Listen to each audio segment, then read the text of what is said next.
میدونستی هیچ احساسی بیشتر از 90 ثانیه تو بدنت نمیمونه مگر اینکه خودت بهش بال و پر بدی؟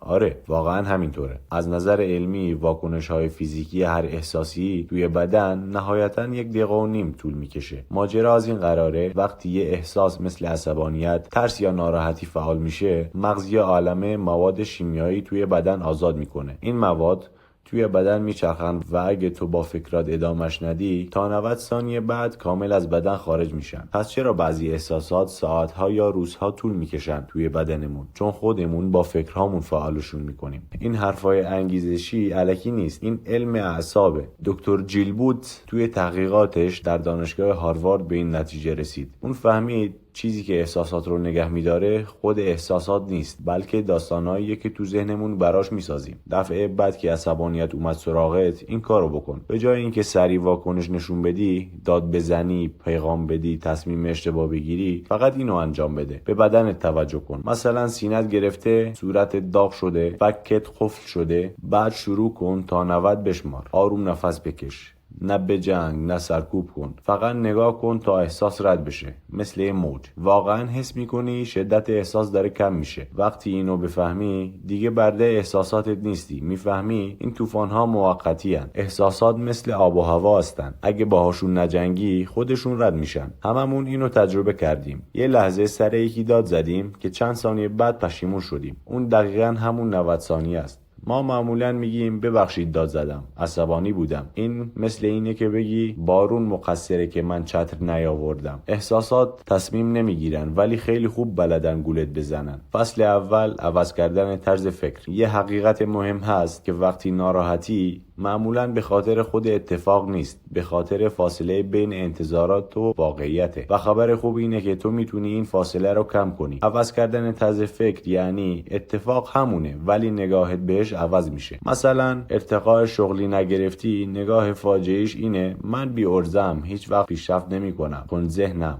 ولی نگاه درست‌ترش اینه که بگی این فقط یه مرحله است، ببینم چی باید یاد بگیرم که دفعه بعد موفق‌تر بشم. این نگاه‌ها فرق میکنن. یکیشون نابودت میکنه، یکیش قوی ترت میکنه. این مثبت اندیشی نیست، واقع بینی با قدرت انتخابه. فصل دوم جعبه کمک‌های اولیه احساسی. برای زخم بدن جعبه کمک داریم، ولی برای زخم روح چی؟ جعبه کمک احساسی یعنی یه سری ابزار آماده برای وقتی حالت بده، نه اینکه وقتی داغونی تازه بخوای فکر کنی چیکار کنی. مثلا تو این جعبه یه حرکت بدنی خوب باشه، یه بو یا موزیک خاص، یه جمله آروم کننده، پیغام دادن به یه آدم امن. همش رو از قبل توی گوشیت ذخیره کن. این یعنی آمادگی، نه ضعف. فصل سوم گیر افتادن توی فکر. نشخوار فکری. تا حالا شده بخوای به یه چیزی فکر نکنی ولی بدتر بهش فکر میکنی؟ این اسمش نشخوار فکریه. راه حلش ایناست. 5 تا چیزی که میبینی رو بگو. مثلا جلوت بخاری، مبل، تلویزیونه و هر چیز دیگه ای. جات رو عوض کن.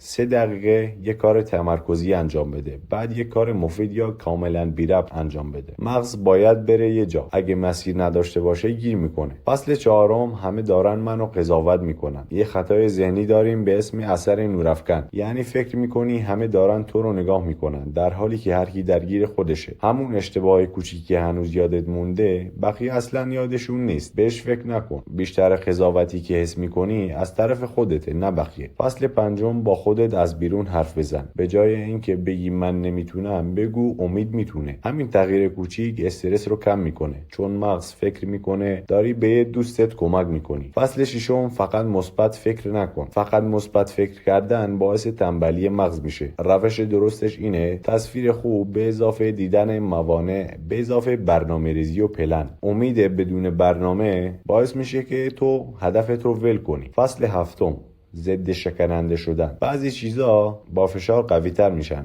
مثل عضله. یکم سختی کنترل شده تو رو قوی تر میکنه. فصل هشتم پارادوکس استاکدیل. ولی به خودت دروغ نگو، نه توهم، نه ناامیدی، ولی امیدوار باش به یه روز خوب، چون یه روز خوب میاد. و اما فصل نهم سیستم مقاوم بودن. مقاومت شانسی نیست، سیستمه. نفس، فکر، عمل، آدم‌ها همشون سیستم مقاومت دارن. و اما جنبندی، اینا ترفند نیستن، سبک زندگی هن. یکی رو انتخاب کن، یه هفته تمرین کن، بعد یکی دیگر رو اضافه کن. این ویدیو بر اساس علوم اعصاب و روانشناسی ساخته شده و بهت یاد میده چطور احساساتت رو مدیریت کنی و تصمیم‌های بهتری بگیری. اگه این ویدیو به دردت خورد، ممنون میشم کانال رو سابسکرایب کنی و ویدیو رو لایک کنی و توی کامنت ها هر چی که دوست داشتی بهم بگو، چون خیلی واسم مهمه.